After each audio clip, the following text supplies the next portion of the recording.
سورہ رغد ہمارا شروع ہے اور آیت ہمارا جو ہے آیت نمبر 12، جس کا ترجمہ یوں ہے کہ اس کے مقابلے میں وہی تو ہے جو تمہیں بجلی دکھاتا ہے جس سے تم ڈرتے بھی ہو اور امید بھی رکھتے ہو، اور وہی پانی سے بوجھل بادلوں کو اٹھاتا ہے۔ اور آیت نمبر 13 میں ہے کہ یسبح الرعد، رعد ہماری صورت ہے نا، کڑک کو کہتے ہیں، یسبح الرعد بحمدہ، اور کڑک کی اس حمد کے ساتھ یہ سب اللہ تعالیٰ کی تسبیح کرتے ہیں۔ وہ الگ بات ہے کہ ہم نہیں سمجھتے، اس کی پاکی بیان کرتے ہیں، اور فرشتے اس کے ڈر سے پاکی بیان کرتے ہیں۔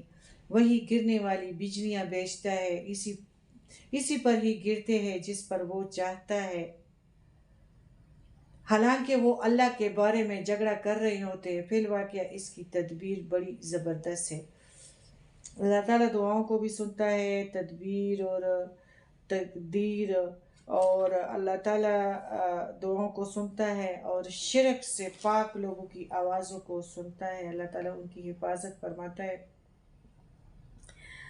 یعنی پانی سے لدے ہوئے بادلوں کا وزن کا اندازہ کچھ اس بارش سے اور کچھ اس کے رقبے سے لگایا جا سکتا ہے جہاں یہ برستا ہے۔ اصل میں بات یہ ہے کہ فرشتے اللہ تعالیٰ نے اس نظام کے لیے مقرر کیے ہیں، اور بارش پر میکائیل فرشتہ مقرر ہے، وہی بادلوں کو ہانکتا اور چلاتا ہے اور اس کی طرف ہانکتا ہے جدھر اللہ کا حکم ہو، پھر بارش اسی مقام پر برستی ہے جہاں اللہ کی مرضی ہو۔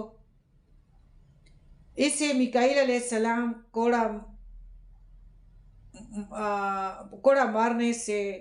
کوڑا مارتے ہیں اور اس سے رغد اور برق پیدا ہوتی ہے، اور گرنے والی بجلی بھی صرف وہاں گرتی ہیں جہاں اس فرشتے کو اللہ کا حکم ہوتا ہے، اور اللہ کو اسی جگہ کو تباہ کرنے کا مقصود ہوتا ہے۔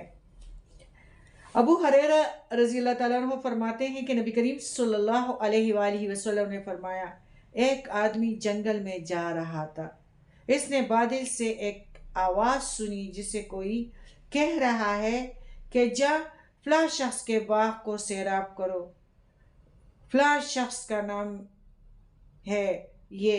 وہ بادل ایک طرف چلا، پھر وہاں ایک پتھریلی زمین پر برسا، ایک نالی نے وہ سب پانی جمع کیا۔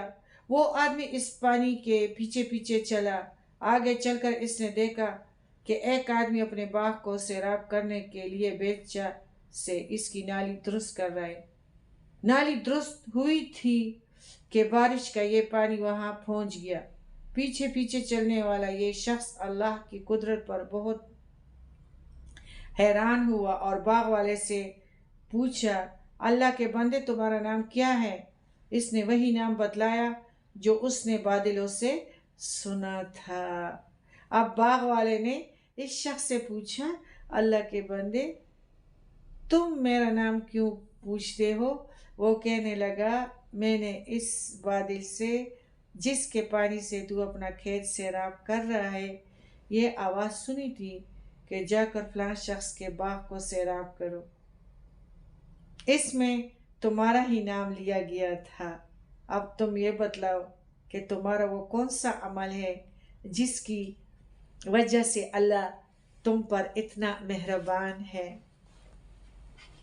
باغ والا کہنے لگا، اب جب کہ تم نے یہ بات سن ہی لی ہے تو میں تمہیں بتا دیتا ہوں، اس باغ سے جو پیداوار ہوتی ہے اس کا 1/3 حصہ صدقہ کر دیتا ہوں، اور 1/3 میں میرے اہل و عیال کھاتے ہیں، اور 1/3 میں اس باغ میں لٹا دیتا ہوں، یعنی اگر اگلی فصل کے خرچ و اخراجات پر صرف کرتا ہوں۔ یہ ہے اللہ تعالیٰ، اور یہ ہے اللہ تعالیٰ اپنے پارسا لوگوں کو زندگی میں بھی، اس دنیا میں بھی اور آخرت میں بھی جو انعاماتوں سے نوازتا ہے، تو یہی ہے جو پکار کو سنتا ہے اور نیکی کے بدلے دیتا ہے۔